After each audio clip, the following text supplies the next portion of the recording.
ఇమ్మాడి రవిని పోలీసులు అరెస్ట్ చేశారన్న విషయం మనకు తెలిసిందే. పైరసీ పేరుతో ఇప్పటి వరకు దాదాపుగా 21,000 సినిమాలకి పైగా కూడా పైరసీ చేశాడు అంటూ కూడా కొద్ది నెలలుగా అతని మీద ఉన్న కేసులు ఇన్ని అన్ని కాదని చెప్పొచ్చు. ఒకవైపు నుంచి ప్రొడ్యూసర్స్ అండ్ అలాగే డైరెక్టర్స్ అందరూ కూడా అతని మీద అనేకంగా కంప్లైంట్స్ ఇవ్వడంతో పోలీసులు నిఘా పెట్టి మరి 2 రోజుల క్రితం అయితే పట్టుకోవడం జరిగింది. మనం బిగ్ టీవీ డిజిటల్ ఎక్స్క్లూజివ్గా కూడా ఇప్పుడు మనం చూస్తున్నాం. దీనికి సంబంధించి కూడా మరి ఎలాంటి సెక్షన్స్ పెట్టారు ఏంటనే దాంట్లో కూడా వెళ్ళే ముందు ఇప్పుడు వరకు మరి ఇమ్మాడి రవికి అసలు ఎవరు సపోర్ట్ చేశారు, ఏంటి, ఇన్ని సినిమాలు ఎలా తీసుకుంటున్నాడు, 1 కాదు 2 కాదు దాదాపుగా 21,000 సినిమాలు, అదేవిధంగా అతని అకౌంట్లో కూడా కొన్ని కోట్లు డబ్బులు ఉన్నట్టుగా కూడా పోలీసులు చెప్పడం జరిగింది. దాదాపుగా ప్రస్తుతానికైతే ఇప్పుడు 3 కోట్లనైతే పోలీసులు తీసుకోవడం జరిగింది. అంటే అతని బ్యాంకులో 3 కోట్లు ఉన్నట్టుగా కూడా పోలీసులు గుర్తించడం జరిగింది. దీనికి సంబంధించి కూడా ఆయన ఫారెన్ నుంచి వచ్చిన వెంటనే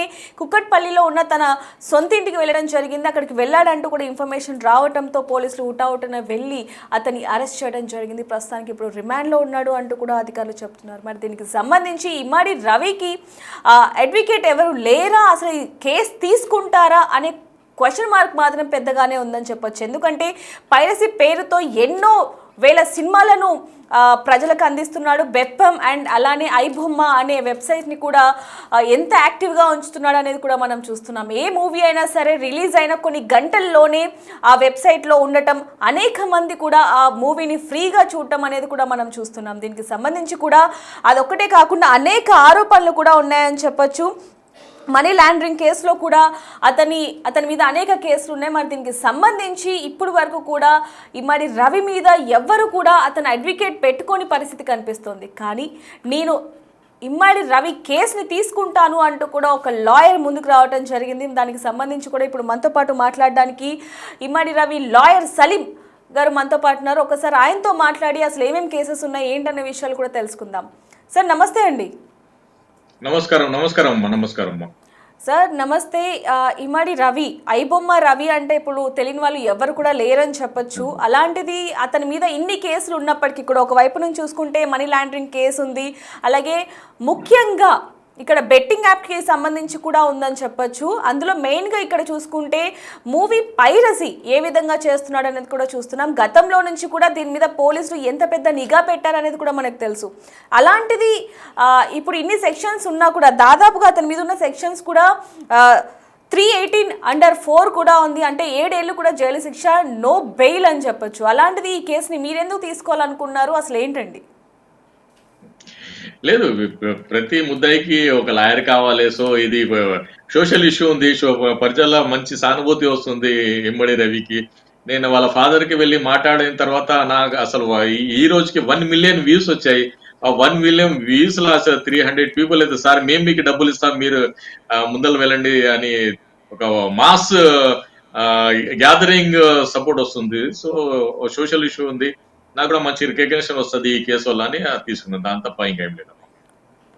సరే, ఇక్కడ చూడొచ్చు ఐటీ చట్టం ప్రకారం 66C అలాగే బిఎన్ఎస్ యాక్ట్ ప్రకారం 318(4) కూడా పెట్టడం జరిగింది. దాదాపుగా 63, 65 సెక్షన్స్ కింద కూడా కేసు నమోదు చేయడం జరిగింది. మనం చూస్తున్నాం ఇదేమి అంటే చిన్న కేసు కాదని చెప్పొచ్చు. దాదాపుగా సినీ ఇండస్ట్రీ మొత్తం కూడా ఇమ్మాడి రవి కోసం అలాగే పోలీసులు ఎంత నిఘా పెట్టి వెతికారు అనేది కూడా మనందరికీ కూడా తెలిసిందే. ఇప్పుడు పబ్లిక్ మొత్తం కూడా ఇమ్మాడి రవికి అంటే ఐబొమ్మ రవికి ఎంత సపోర్ట్ చేస్తున్నారు అనేది కూడా మనం చూస్తున్నాం. కానీ ఒక వైపు నుంచి చట్టం ప్రకారం మాత్రం అతను చేసింది నేరమని రుజువు అవుతుంది. అంటే అవన్నీ సాక్ష్యాలు కూడా పోలీసులు కోర్టు ముందు పెట్టడానికి కూడా అన్ని సర్వం సిద్ధం చేసుకుంటున్నారని చెప్పొచ్చు. అలాంటిది మరి ఇమ్మాడి రవికి బెయిల్ వస్తుందా అనే క్వశ్చన్ మార్క్ మాత్రం పెద్దగానే ఉందని చెప్పొచ్చు. మరి దానికి సంబంధించి మీరు కోర్టు ముందు ఎలాంటి సాక్ష్యాలు తీసుకొని రావాలనుకుంటున్నారు? సాక్ష్యాలు కాదు, రూల్ ఆఫ్ లా కింద యాక్చువల్లీ ఇమ్మడి రవి మీద పెట్టిన కేసులన్నీ బెయిలబుల్ ఉండే. 318(4) కానీ 65 ఐటీ యాక్ట్ కానీ 66 ఐటీ యాక్ట్ కానీ కంపెనీ యాక్ట్ కానీ ఇవి అన్ని బెయిలబుల్ కేసులు ఉన్నాయి. అన్ని కేసులు కూడా బిలో 7 years ఉంది. సుప్రీంకోర్టు గైడ్ లైన్స్ ఉన్నాయి. Supreme of the law of India. So 7 years వరకు పనిష్మెంట్ ఇచ్చే కేసుల బెయిల్ ఇవ్వాలి. సో 7 years అబౌవ్ ఉంటేనే జైల్లో పెట్టాలని రూల్ ఆఫ్ లా ఉంది. కానీ ఇవి అన్ని సెక్షన్స్ కూడా 7 years బిలో ఉన్నాయి. సో ఇమ్మడి రవికి బెయిల్ వచ్చేస్తుంది, దాంట్లో అంత పెద్ద ఇది కాదు అని నేను వయా మీడియా మీకు చెప్తున్నాను. అంటే సార్ మనీ లాండరింగ్ కేసు కూడా ఉండటం జరిగింది. ఇప్పుడు వరకు పోలీసులు కూడా 3 కోట్ల వరకు కూడా సొంతం చేసుకున్నారు. అతని అకౌంట్లో 3 కోట్లు ఉండటం అనేది చిన్న విషయం కాదు. ఎందుకంటే ఒక సాధారణ ఉద్యోగి దగ్గర 3 కోట్లు అండ్ అలాగే విదేశీయుల దగ్గర నుంచి అనేక కోట్లు ఇతని అకౌంట్లోకి పడ్డాయన్న సాక్ష్యాలు కూడా పోలీసులు చూపిస్తున్నారు. అదేవిధంగా ముఖ్యంగా చూసుకుంటే ఇక్కడ ఎవరైతే బెప్పం ఐబొమ్మ మూవీస్ చూస్తున్నారో వాళ్ళ డేటాని కూడా థర్డ్ పార్టీ వాళ్ళకి అమ్ముతున్నాడు అనే ఆరోపణలు కూడా ఉన్నాయని చెప్పొచ్చు.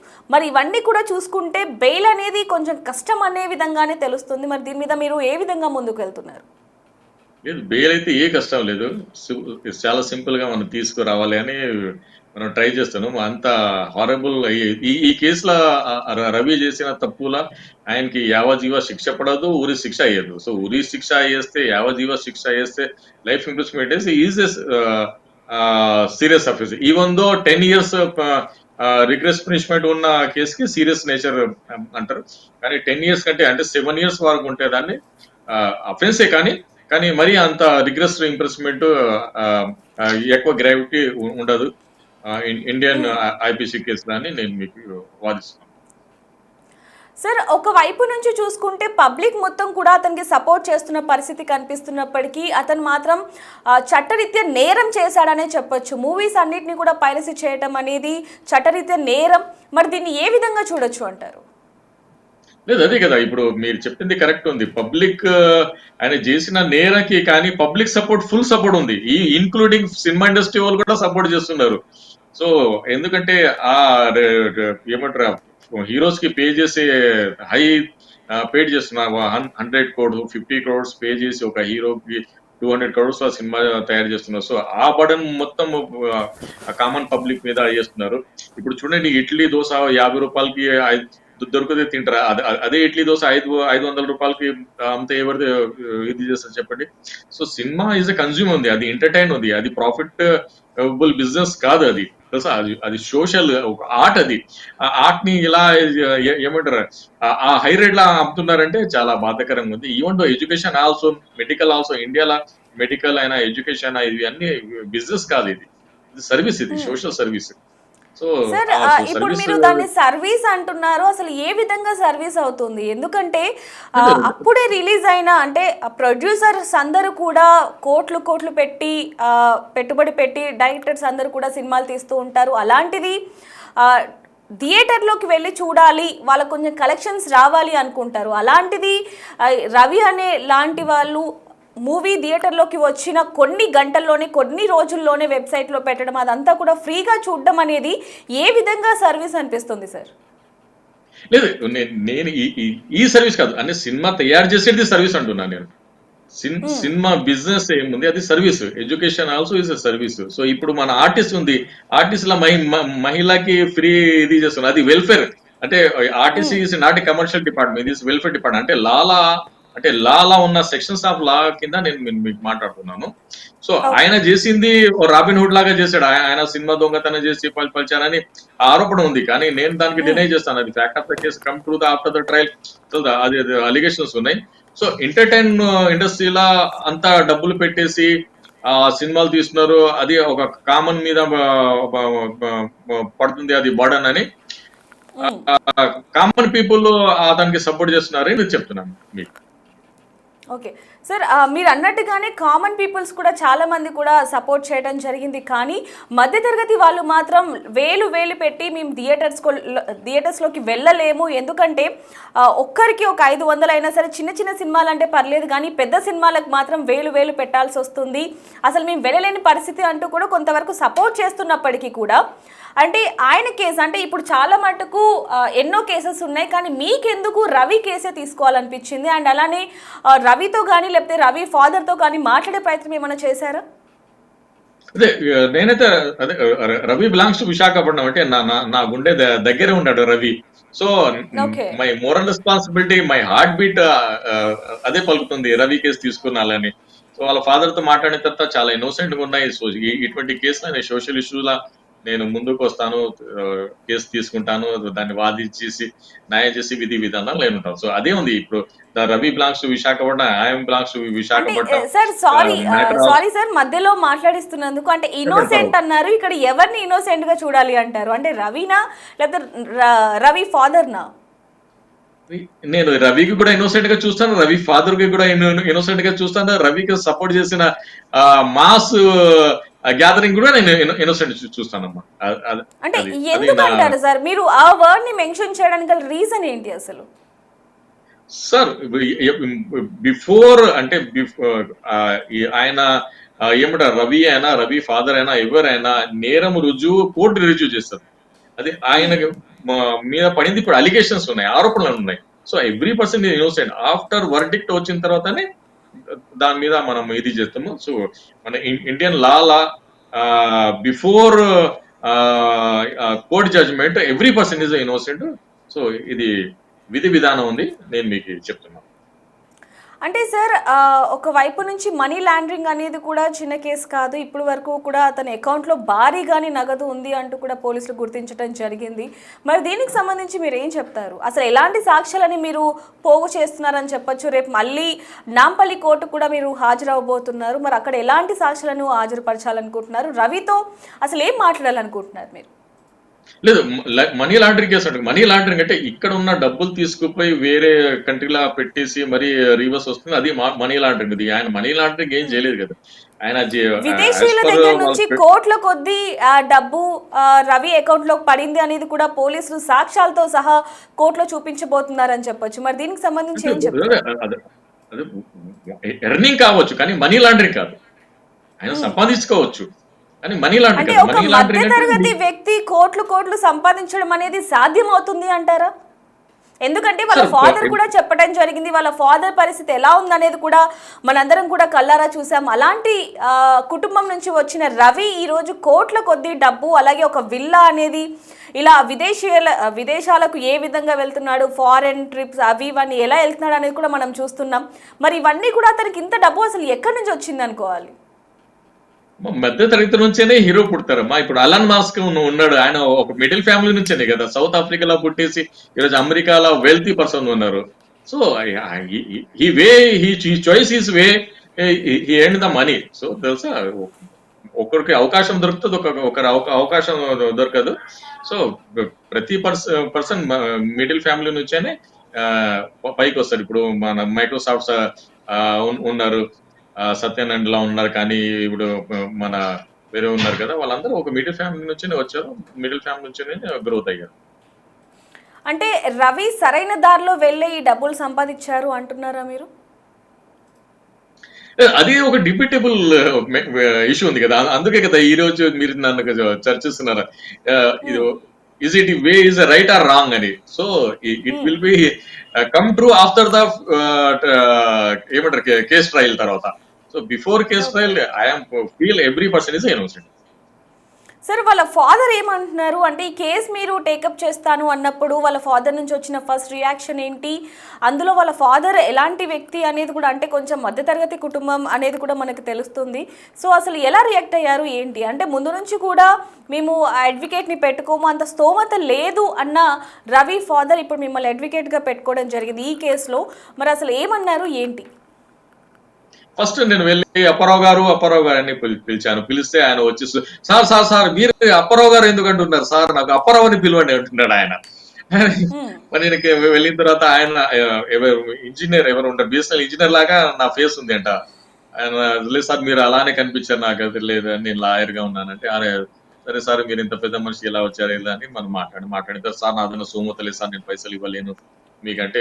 లేదు నేను ఏ పైసలు ఆశించే లేదు, నేను మీ బాబుకి మద్దతుగా వచ్చాను, కేసు వాదిస్తాను అని ఆయనకి నేను చెప్తే, సరే సార్ ముందు వద్దన్నాడు ఆయన. లేదు మీరు లాస్ట్ లో మరి ఆయన బాధపడింది, బాధ చెప్పారు, ఎలా ఎంతమంది పిల్లలు ఉన్నారు, ఒక అమ్మాయి ఉంది, ఒక అబ్బాయి ఉంది, అబ్బాయి బయట ఉన్నాడు, ఒక అమ్మాయికి పెళ్లి అయింది, ఆ డీటెయిల్స్ కూడా అడిగితే బాగున్నారు సార్, అది ఇంకా నేను సింగిల్ గా ఉన్నాను అదే అన్నాడు.